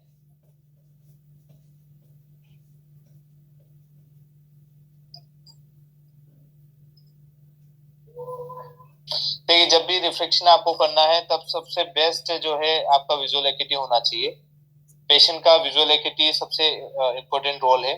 जब भी आपके पास पेशेंट आता है तो उसका सबसे पहले आपको क्या लेना है, उसका नाम लिखिए आपके वर्कबुक में, एज ले लीजिए, ठीक है, और डेट आ जाएगी आपकी, और इधर एज के बाद आप मेल फीमेल लिख देंगे यहाँ पर। फिर उसके बाद उसकी चीफ कंप्लेन लिखेंगे, कंप्लेन क्या है, ठीक है। उसके बाद आप पूछेंगे, जिसे मान के चलें कि डिस्टेंस विजन ब्लर है, नॉट क्लियर, कब से कम दिख रहा है, ये भी पूछ सकते हैं आप। तो उसके बाद उसकी कंप्लेन लिखेंगे, नो होल्ड जो है ओकुलर ट्रोमा, कोई चोट वोट तो लगी उसके आंख में, ठीक है, ओकुलर ट्रोमा या हेड इंजरी, ये आप देख सकते हैं। फिर होल्ड ऑन सर्जरी, कोई ऑपरेशन तो नहीं करवाया आंख का, नहीं करवाया तो कब करवाया है, ठीक है, वो सब चीजें लिखेंगे, नोट डाउन करेंगे। कोई ड्रॉप तो यूज तो नहीं कर रहे हैं अभी फिलहाल, तो नहीं कर रहे हैं तो नील लिख देंगे। यूज कर रहे हैं तो आप उसमें देख सकते हैं कि भैया कौन सी टाइप की ड्रॉप यूज कर रहे हैं। बाकी फिर उसके बाद आप फैमिली हिस्ट्री भी पूछ सकते हैं। फैमिली में किसी को कोई नंबर तो नहीं है चश्मे का, कोई हाई नंबर तो नहीं है, दादी दादा या भैया, ठीक है, उनको कोई नंबर तो नहीं है। नंबर है तो आप लिख लीजिए कि ब्रदर को नंबर है, और कब से नंबर है, कब से लगा रहे चश्मा, 10 इयर्स तक हो गए, ठीक है। तो इससे हमें पता चल जाएगा कि ये जो है जेनेटिक है या फिर किस तरह का है, हेरिडिटी वाला तो नहीं मामला है, वो आप चेक कर लेंगे। फिर उसके बाद हम जाएंगे विजुअल एक्टिव में। ठीक है, पेशेंट को आप बता देंगे कि सामने आपको चार्ट देखना है, चार्ट पर जो लेटर्स हैं वो उनको पढ़ना है, कोशिश करके जहां तक आ रहा है रीड करने में वहां तक पढ़िए, उसके बाद अगर नहीं आता है मुझे आप बताइए। सपोज पेशेंट जो है कोशिश करने पर 6/12 पढ़ रहा है राइट आई, ठीक है, राइट आई को ओडी भी बोलते हैं और ये इसको ओएस भी बोलते हैं, ठीक है। तो 6/12 पढ़ रहा है, अब नहीं रीड कर पा रहा है 6/9, तो हम क्या करेंगे, पिन होल डालेंगे। पिन होल इस तरह का रहता है और जो मैंने बता चुका हूं मैं आपको 1.2 mm का उसमें इसका जो होल रहता है 1.2 mm का रहता है और इससे कितना इंप्रूवमेंट हो रहा है वो देखना है। 6/9 तक है पर हमारा टारगेट हमेशा 6/6 होना चाहिए, ठीक है। 6/9 हो रहा है फिर भी आप नंबर ऊपर नीचे करके देख सकते हैं, बाकी 6/9 तो होना ही है नंबर के साथ। इसमें भी आप देखिए भाई 6/9 है, पिन होल यूज किया आपने, पिन होल डालने के बाद कितना विजन इंप्रूव हो रहा है, 6/6 आ रहा है, ठीक है। फिर उसके बाद आपने नियर विजन भी देखा, नियर विजन हो सकता है N8 आ रहा है, N8 तो आ रहा है पर कितनी दूरी यूज कर रहा है पेशेंट, 25 से 30 सेंटीमीटर, ये आपके अनुमान के हिसाब से लिख सकते हैं, ठीक है। जब नियर का देखें तब आपको लाइट भी ऑन करना है, अगर लाइट डिस्टेंस में लाइट तो कोई दिक्कत नहीं क्योंकि विजन ड्रम के अंदर चलती रहती है एलईडी के अंदर, बाकी जब नियर विजन लेते हैं तब लाइट ऑन करके लिया जाता है, ठीक है। इनका भी राइट का और लेफ्ट का सेपरेट लीजिए, राइट का और लेफ्ट का, कई बार एक आंख मायोपिक रहती है, दूसरी हाइपरमेट्रोपिक हो सकती है या बिना नंबर की हो सकती है। देखिए आप मायोपिया और हाइपरमेट्रोपिया इन्हीं चेक करने पर ही आपको पता चल जाएगा कि पेशेंट मायोपिक है या हाइपरमेट्रोपिक है। अगर ये पेशेंट N6 पढ़ रहा है थोड़ा पास में तो देट मीन्स इस पेशेंट को मायोपिया है, माइनस का नंबर है, ठीक है। जिससे आप अंदाजा लगा सकते हैं कि पेशेंट मायोपिक है या अगर ये पेशेंट मान के चले कि इस पेशेंट का विजन N28 आ जाता है, N12 आ सकता है, N12 तक आ जाए, ठीक है, तो आप देखेंगे इस पेशेंट को हाइपोमेट्रोपिया हो सकता है, ठीक है। जिसका नियर में भी गड़बड़ है दूर में भी गड़बड़ है, दैट मीन्स हाइपोमेट्रोपिया है। ये लेने के बाद आपको देखना है विजुअल एक्टिविटी आपने चेक कर ली, फिर उसके बाद आप एआर की तरफ चले, ठीक है। ऑटो रिफ्रैक्टोमीटर करेंगे और उसको सजेशन दे दीजिएगा आपको चीन रेस्ट पर चीन रखना है, फोरहेड पर टच रखना है, सामने हमारा जो मशीन है वो हम उसके हिसाब से सेट कर लेंगे, आपको सिर नहीं हिलाना है, सामने देखते रहना है। जैसे आप सामने देखेंगे और सामने देखने पर आपको अंदर एक अलग अलग जो है, किसी को रास्ता दिखाई देता है, किसी को कोई पिक्चर दिखाई देती है, कि उस पिक्चर को देखना है। नॉर्मल आप ब्लिंक कर सकते हैं, आंखों के ऊपर ताकत नहीं लगाना है, साथ में एक्सीलेंट और ये चीजों को भी आप बोलते रहिए ताकि पेशेंट का कॉन्फिडेंस और बढ़ जाए, ठीक है। ये चीजें करते हुए आपने एआर ले लेना है और एआर या तो रिसिप्ट निकाल लीजिए और रिसिप्ट निकालने के बाद ये जो एआर आता है उसको आप देख लीजिए, ठीक है। ये मान के चलिए ये रीडिंग आ रही है, कई बार ये रीडिंग 2-4 रीडिंग आती है, जैसे 0.5 से 3 रीडिंग लेना ही है आपको, 0.5 आएगा 95, दूसरी रीडिंग आती है 0.5 से -1 90, फिर तीसरी रीडिंग आती है 0.25 से -1.25 ठीक है। इस तरह की रीडिंग आती है, फिर एक स्टार बन के एक एवरेज रीडिंग देता है और साथ में स्फेरिकल इक्विवेलेंट भी लिखा हुआ रहता है, तो आपको ये 3 रीडिंग लेना ही है, ठीक है। और इस तरह से लेफ्ट आई का भी रीडिंग लेना है। तो ये है रिफ्रैक्शन के मेन इंपॉर्टेंट रूल्स, तो आपको इस तरह से फॉलो करना है। जब आपके पास एआर का डाटा आ जाता है फिर हम करेंगे सब्जेक्टिव रिफ्रैक्शन, ठीक है। सब्जेक्टिव रिफ्रैक्शन में बेसिकली आपके पास में जो एआर का डाटा आ गया है उसको वेरीफाई करेंगे कि वास्तव में इसने एआर ने जो नंबर दिए हैं वो वास्तव में सही है या नहीं। अच्छा, इसके साथ साथ आपको एक कल एक टेबल भी मैं दिखाऊंगा, उस टेबल में जो है नंबर लिखे हुए हैं, जैसे कि 6/9 विजन है तो कितना नंबर हो सकता है अप्रोक्स, ठीक है, और कितना सिलेंड्रिकल नंबर हो सकता है और कितना कंपाउंड नंबर हो सकता है, उसका एक आइडिया मिल जाएगा आपको। तो वो चीजें हम कल रीड करेंगे। अभी आपके कोई क्वेश्चन है, कोई माइंड में कोई क्वेश्चन चल रहा है वो पूछ सकते हैं। सर ये RX क्या होता है? देखिए RX का मतलब है कि कस्टमाइज लेंस बनाना है। अगर आपने कोई ऑर्डर देखकर कोई लेंस बनाते हैं आप तो उसको RX बोलते हैं। ये RX पावर है। RX का मतलब हो गया है कि जैसे कि किसी को 1 से 4 सिलेंड्रिकल नंबर है जो कि मार्केट में रेडी स्टॉक अवेलेबल नहीं है और इसको बनाना ही पड़ेगा, तो ये कस्टमाइज जो लेंस बनाते हैं उसको RX बोलते हैं। जिसे क्रॉस कंपाउंड कई बार नहीं मिलते हैं, उसको आरएक्स में बनाना पड़ता है। तो आरएक्स का मतलब होता है कस्टमाइज, मतलब ये आपको मैन्युफैक्चरर को ऑर्डर प्लेस करना पड़ेगा, मैन्युफैक्चरर जो है इस लेंस को बनाकर भेजेगा, तो आपको 2 दिन का समय या 3 दिन का समय आपको पेशेंट से लेना रहेगा, और इसकी प्राइस नॉर्मल लेंस के मुकाबले ज्यादा रहती है, तो इसका भी आपको ध्यान रखना है। जैसे कि मान के चले लेंस से एडिशन 3 तो आपको मिल जाएगा, और प्लेन से एडिशन 3 मिल जाएगा आपको रेडी स्टॉक में। वही मैं अगर बोल दूं आपसे कि प्लेन से एडिशन मुझे 4.5 चाहिए, तो ये नहीं मिल पाएगा। इसको हम आरएक्स के थ्रू बना सकते हैं, जिसको हम कस्टमाइज बोलते हैं, और इस लेंस का जो रेट है उस लेंस के मुकाबले जस्ट डबल हो जाएगा एक तरह से, या अलग अलग रहता है, मैन्युफैक्चरर कितना चार्ज करता है उसके ऊपर डिपेंड करता है।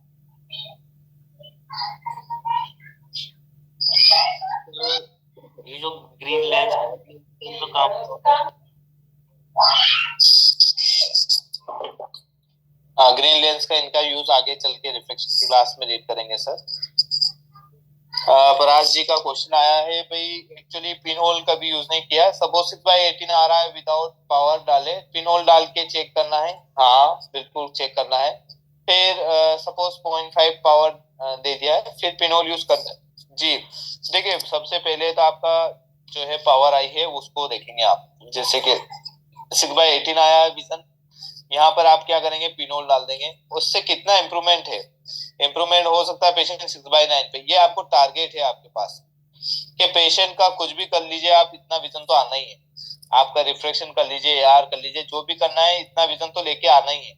सपोज आपने 0.5 डाला और पेशेंट का विजन 6/9 आ गया है, ठीक है, अब यहाँ पर आप पिन होल डालेंगे, फिर वापस देखेंगे इस 0.5 के ऊपर पिन होल डालेंगे, फिर देखेंगे पेशेंट 6/6 आ रहा है, दैट मीन्स के आपका ये रिफ्लेक्शन अभी आधा अधूरा है, ठीक है। इसमें थोड़ा और ऊपर 19-20 आपको फिनिशिंग देना रहेगी, नंबर बढ़ा दीजिए, कम कर दीजिए, कुछ सिलेंड्रिकल नंबर होगा, ये चीजें हो सकती है, क्योंकि इस पेशेंट का विजन 6/6 आ रहा है। दैट मीन्स कि आपके इस रिफ्लेक्शन में अभी भी एरर है, रिफ्लेक्टिव एरर है। इस एरर को पूरा कंप्लीट करने के लिए इसको थोड़ा और वेरीफाई करना पड़ेगा आपको। पिन होल ओनली आपको ये बताता है कि कितना नंबर और इम्प्रूव हो सकता है। सर जैसे किसी कस्टमर का एग्जिस्टिंग प्रेजेंट स्पेक्टिकल्स हैं, तो उनका आई टेस्ट होना है, तो फर्स्ट स्टेप तो अपना रहता है कि नेकेड आई में करना है, सेकेंड इज पिन होल, मतलब पिन होल, और फिर ये जो आई ग्लासेस हैं, जो इनके प्रेजेंट आई ग्लासेस हैं, वो लगाने हैं या वो बाद में लगाने, वो कब लगाने होंगे? नहीं देखिए, पहले तो आप ये कर सकते हैं सर, कई बार हम प्रेजेंट ग्लासेस से भी विजन ले सकते हैं, जो ग्लासेस आपके पास में ऑलरेडी यूज कर रहा है, तो वो ग्लासेस लगाने के बाद आपने देखा कि पेशेंट का विजन जो है वो 6/9 आ रहा है, और अनएडेड लेते हैं तो 6/36 आ रहा है, दैट मींस कि वो प्रेजेंट ग्लासेस उसके ठीक है। अब इस ग्लासेस को हम वेरीफाई करेंगे एआर के थ्रू, ओके, है ना, तो एआर से हम वेरीफाई करेंगे। एआर में हो सकता है इस पेशेंट को +2 से +1 सील आ रहा था, एग्जांपल के लिए 90 डिग्री, आपका एआर जो दे रहा था वो 2.25 से 1.5 दे रहा था, तो आपको इस तरह से फिर इसके साथ चलना है। अच्छा, इसमें आपको क्या बेनिफिट मिल सकता है, एक एक्सिस बेनिफिट मिल जाता है। पुराने क्लासेस में जो एक्सिस है और अभी जो एआर दे रहा है उसमें अगर कोई सिमिलरिटी है तो अच्छी बात है, बाकी हमें ओल्ड वाला जो एक्सिस है उसी की तरफ जाना है। Okay sir, got it. Okay sir, और किसी का कोई क्वेश्चन हो तो पूछ सकते हैं सर। अगर एक्सेस चेंज कर देंगे तो दिक्कत होगी उसे?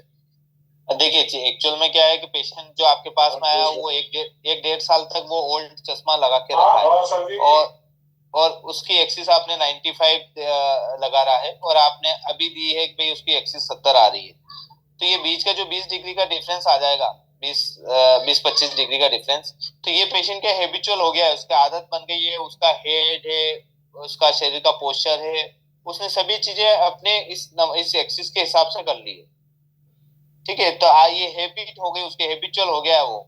अब मान के चलेंगे जैसे कि आपके आपका ऐसा कोई हैबिट हो गई है हर बार की, और फिर नया कोई चेंजेस हो जाए, जैसे आप डेली जो है मॉर्निंग वॉक के लिए जो है पुराने जूते पहन के जाते हैं, और कोई नया जूता जिस दिन पहन लिया आपने तो थोड़ा सा अटपटा लगता है, फिर उसको सेट करने में समय लगता है, वो रिदम नहीं रहता है जो ओल्ड शूज के साथ रहता है। सेम इसके साथ भी यही दिक्कत आएगी। एक तो उसका नंबर चेंज हुआ, उसका उसको एकदम सडनली पावर फ्लक्चुएशन होगा। दूसरा एक्सिस भी आपने कर दिया तो उसका हेड का पोस्चर और उसके देखने का जो तरीका है वो चेंज हो गया। तो आप इतना चेंज मत करिए, 5 से 10 डिग्री का डिफरेंस चल सकता है, पर अगर आपने पूरा ही 20-20, 25-25 डिग्री का डिफरेंस दे दिया तो फिर इश्यू आ जाएगा। कोशिश करें कि भाई 95 रहे, 95 पे ही रहे। फिर भी आपका मन नहीं हो रहा है तो आप 90 भी कर सकते हैं, तो 90-95 के आसपास ही रखिए। पुराना जो चश्मा है अगर उसमें किसी ने गलत भी बना रखा है तो वो हैबिट बन गई उसकी, तो 5 डिग्री तक का थोड़ा सा कम करेक्शन दे दीजिए। धीरे धीरे हर बार आएगा, 5-10 डिग्री का जो है आप करेक्शन देते रहिए और उस पेशेंट को सेट हो जाएगा। ओके सर जी। ये पावर ग्लास का प्राइस, हाँ जी जी सर। सर एक क्वेश्चन है रिगार्डिंग लेंस।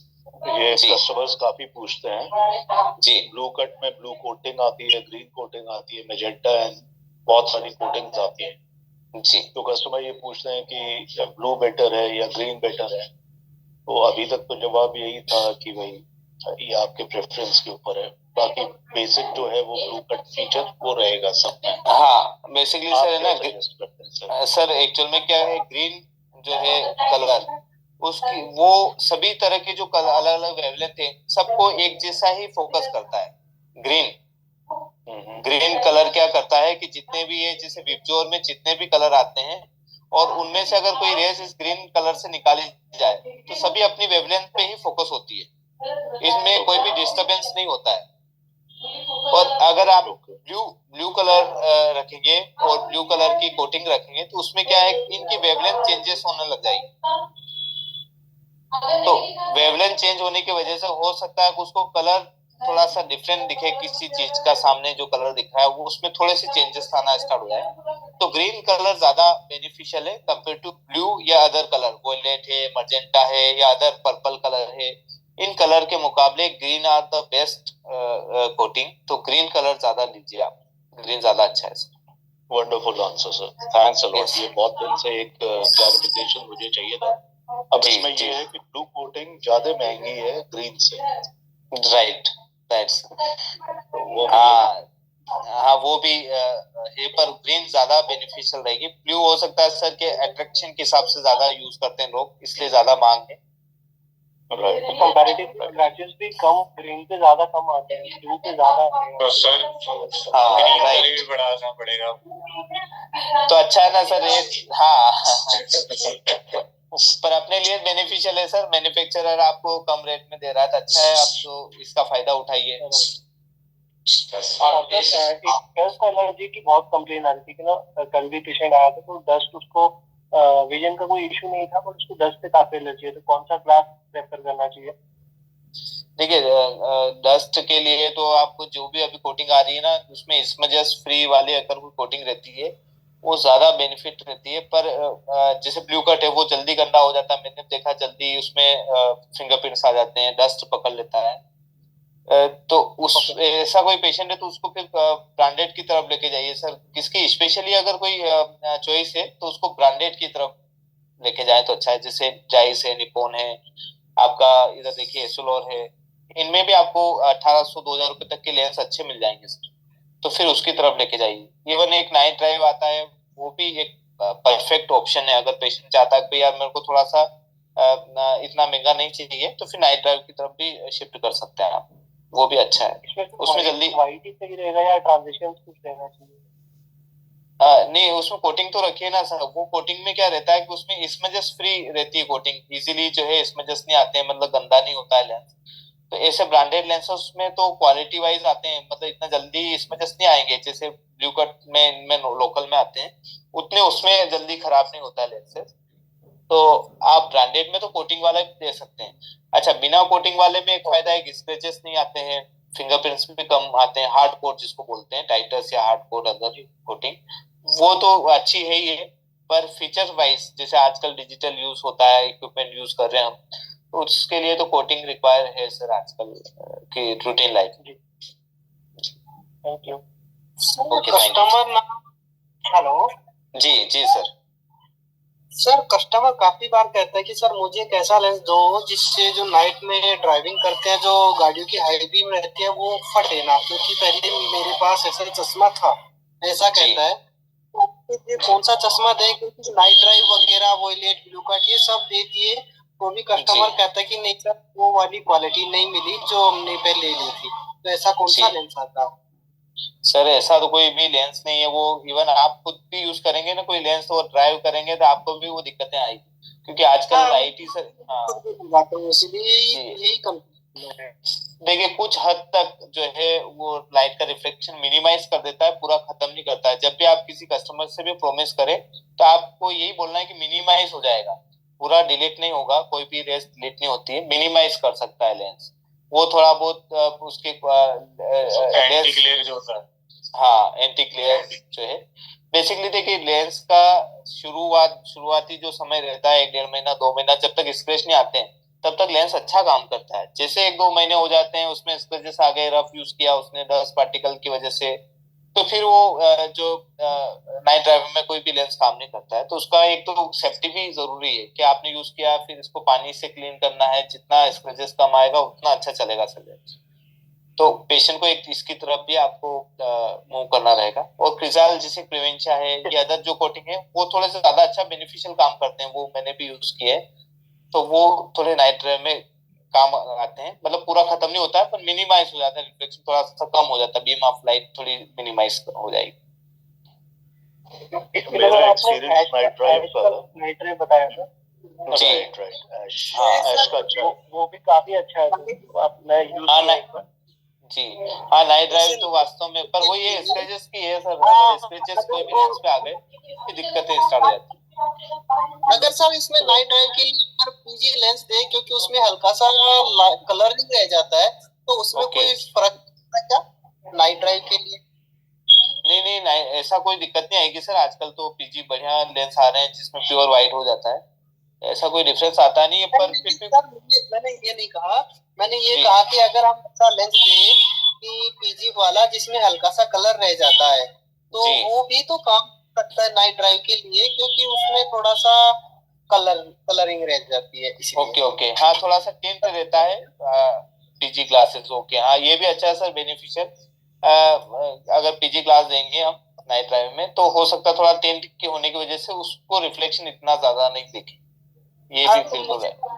कंफर्म करना है कि ब्लू कट वाला अगर कस्टमर को दे या फिर फोटोक्रोमेटिक दे, कौन से वाला पर देखिए ब्लू कट ही दीजिए, फोटोक्रोमेटिक उसका एक्सपेंसिव हो जाएगा। और साथ में देखिए जो ब्लू कट है वो 100% दिखा रहा है, और पीजी वाला जो है 2-3% उसकी विजन में रिड्यूस कर देगा, विजन रिड्यूस कर देता है। तो 97-98% अगर उसका विजन से हैप्पी है पेशेंट तो दीजिए, आपको इशू नहीं। बाकी 100% जो है वो ब्लू कट, जिसमें जितनी ट्रांसपेरेंसी रहती है उतना क्लियर विजन आता है। सर आई थिंक जो नाइट ड्राइव के नाम से लेंसेज आते हैं, चाहे वो मार्टी एंड सूलो के हों, आरके के या फिर ऐश के हों या कोई और बेटर कंपनी के, वही बेस्ट के लिए। आपके जो नॉर्मल जो एंटी रिफ्लेक्टिव कोटिंग के साथ आते हैं वो उतने इफेक्टिव नहीं है। ओके सर ठीक है सर, बिल्कुल बहुत बढ़िया सर, एक्सीलेंट। हाँ तो नाइट ड्राइव का यूज कर सकते हैं सर, जैसे बता रहे हैं नाइट ड्राइव इज बेस्ट। अगर किसी को पेशेंट को रात में गाड़ी चलाने में उसमें इश्यू आता है तो अदर ब्लू कट की जगह नाइट ड्राइव जो है ज्यादा अच्छे हो सकते हैं।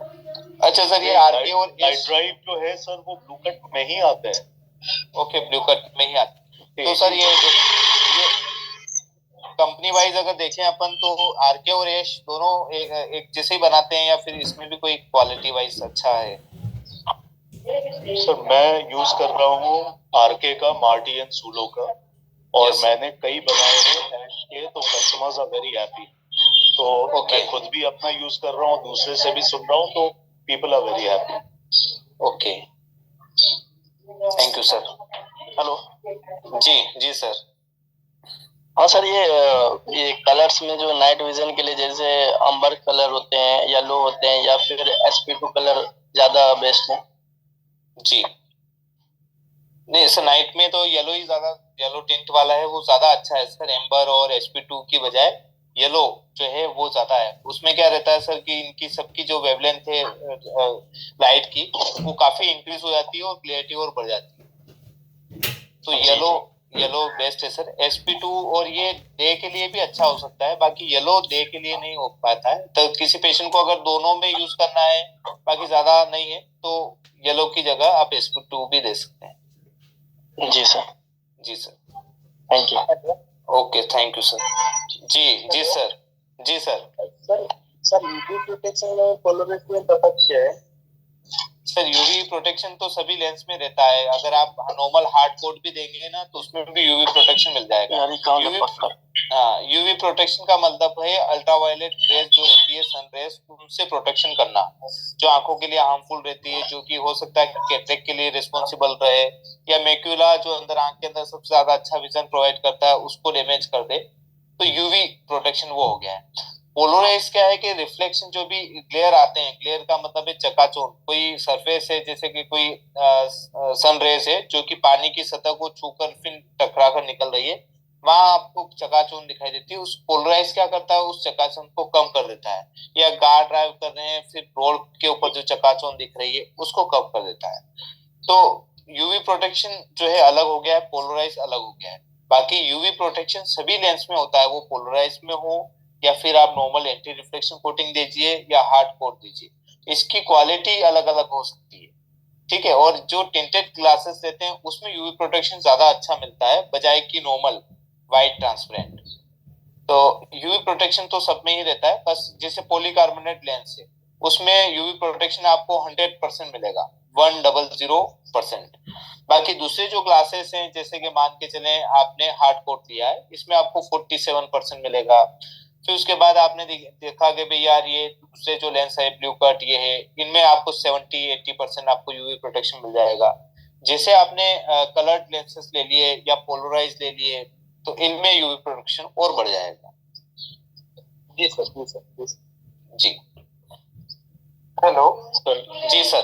जी सर, ये जो ब्लू कट लेंसेस रहते हैं इसमें येलो शेड रहता है ब्लू कट जी लेंसेस में।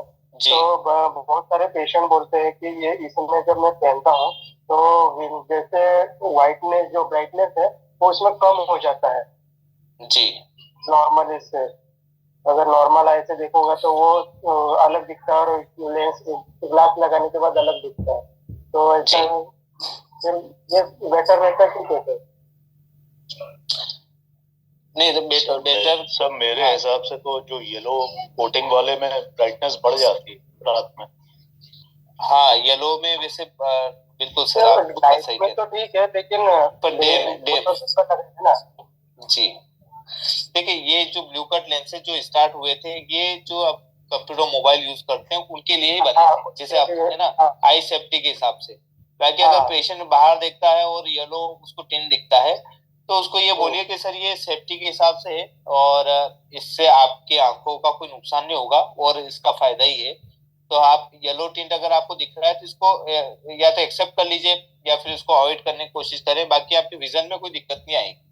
तो ये आप कंप्यूटर मोबाइल यूज करते हैं क्योंकि लंबे समय से हम आजकल सभी मोबाइल और कंप्यूटर ही ज्यादा यूज करते हैं, तो उसको प्रोटेक्शन ज्यादा जरूरत है। तो आप इस तरह से उनको सेटिस्फाई करिए, क्योंकि देखिए कोई भी पेशेंट नया कोई भी चीज लगाता है, पुराने से शिफ्ट होता है, तो वो इन चीजों को क्वेश्चन उठाता ही है कि भाई यार ये दिक्कत आ रही है मेरे को, इसमें येलो टिन दिखता है, येलो येलो दिख रहा है। तो फिर आप बोलिए भाई हाँ, आप फिर बोलिए भाई हम तो एंटी रिफ्लेक्शन कोटिंग वाला भी लेंस डाल दें, पर उससे ही वो प्रोटेक्शन नहीं मिल पाएगा, आंखें जल्दी आपकी डैमेज हो जाएगी। इन चीजों का ख्याल रखने के लिए ये नए लेंसेज जो है बने हैं। तो ये थोड़ा काउंसलिंग करनी पड़ेगी सर आपको। ओके जी जी सर एक छोटा सा क्वेश्चन है मेरा regarding fogging, not fogging in subjective reflection या वो फॉग। जब यस जैसे नया चश्मा पहनाया किसी कस्टमर को तो 2-3 केसेस में अभी हुआ है विंटर्स मंथ में कि वो फॉग कर रहा था। तो Yes, सर फॉर्चुनेटली कहीं से मुझे एंटी फॉग वाइप्स मिली थी तो उनको जी। मैंने रब कर दिया चश्मों पे तो वो प्रॉब्लम चली गई। बट इसका जी। कोई सोल्यूशन है या सिर्फ यही एक सोल्यूशन है कि आपको एंटी फॉग वाइप्स विंटर में यूज करना पड़े? सर एंटी फोग क्लॉथ जो है वो यूज करने ही पड़ेंगे आपको अगर ऐसी कोई दिक्कत आ रही है। बाकी सर अगर सपोज जैसे कि कई अगर स्पेक्टिकल हम देते हैं, कोई फ्रेम देते हैं, मान के चलें वो ज्यादा क्लोज है आई के और ज्यादा उसमें कोई एयर पास नहीं हो रही है, तब जाके ये फोग वाली दिक्कतें ज्यादा आती है। तो जो एकदम पास में पहनते चश्मा। Yes sir, yes sir. तो ऐसे पेशेंट का ये रखिए सर कि कुछ समय के लिए आप उसका जो नोज पैड है उसको थोड़ा क्लोज कर दीजिए। जैसे क्लोज करेंगे तो फ्रेम थोड़ी बाहर की तरफ आ जाएगी कुछ समय के लिए, फिर वापस आप जब भी पेशेंट आता है कभी सर्विसिंग करने के लिए वापस उसको नॉर्मल कर दीजिए, तो ये दिक्कतें धीरे धीरे खत्म हो जाती है सर। और जो लेंस जो आते हैं सर, जो एंटी फॉगिंग लेंस भी आते हैं ना, कोटिंग, वो कितने इफेक्टिव हैं? नहीं सर, वो उनके भी लिए वही सेम ही है। इससे अच्छा तो ये अपना सेलवेट वाला अच्छा है जो इसमें एंटी फॉग क्लॉथ आता है, वो ज्यादा क्योंकि उसमें भी एक्टिवेटर लगाना पड़ेगा आपको। ओके। हाँ, उसमें भी वही सेम फॉर्मूला है। इससे अच्छा तो ये पेशेंट उसी पैसे में दो लेंस बना सकता है। Sure sir, sure, thank you. ठीक है सर, थैंक यू। ठीक है, आज की क्लास यही फिनिश करते हैं। कल राइट टाइम मिलते हैं और कल कुछ रिफ्लेक्शन के कुछ जो है टॉपिक देख लेंगे और आपका अभी तक का जो है रिवीजन वो स्टार्ट कर देंगे ताकि एक बार वो रिवीजन हो जाए। ये पूरे मंथ चलेगी क्लास, इसलिए हम रिवीजन कर रहे हैं ताकि इसका, नहीं तो हम 14 या 15 को ही खत्म करने वाले थे क्लास, पर बीच में हमने रिवीजन पार्ट दे लिया ताकि कुछ जो नए जुड़े हैं उनको भी थोड़ा सा नॉलेज आ जाए, पुरानी वाली जो क्लास है उनसे सीख जाए। वापस हम इस प्लेटफॉर्म पे वापस से आ जाएंगे। तो ये 5-6 दिन का है, 4 दिन का रिवीजन है, उसके बाद फिर वापस से हम जो है ट्रैक चल रहा है उसी पर आ जाएंगे। सर जी सर।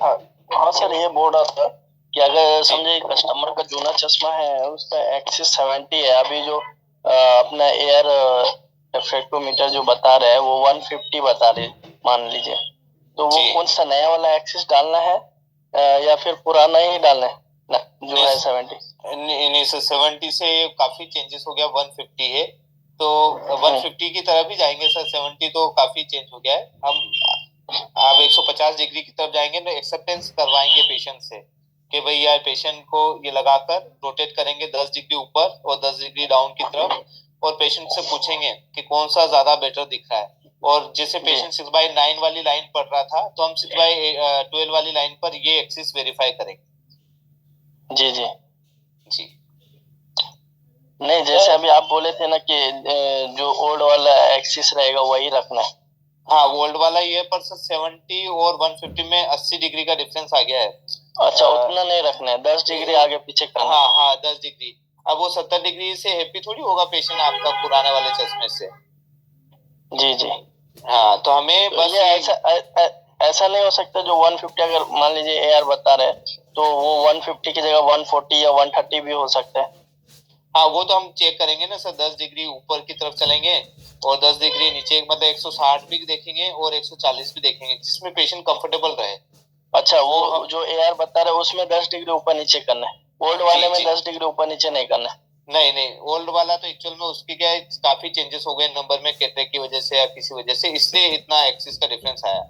अगर जैसे नॉर्मली पावर किसी पेशेंट का ओल्ड वाला ग्लास है तो उसमें ये 90 था, अभी आपका एआर बता रहा है भाई कि वन सिलेंडर जो है 70 डिग्री बता रहा है, मान के चले ऐसा हो रहा है, तो आपको क्या करना, पुराने वाले की तरफ ही जाना है क्योंकि इससे हैप्पी है कस्टमर।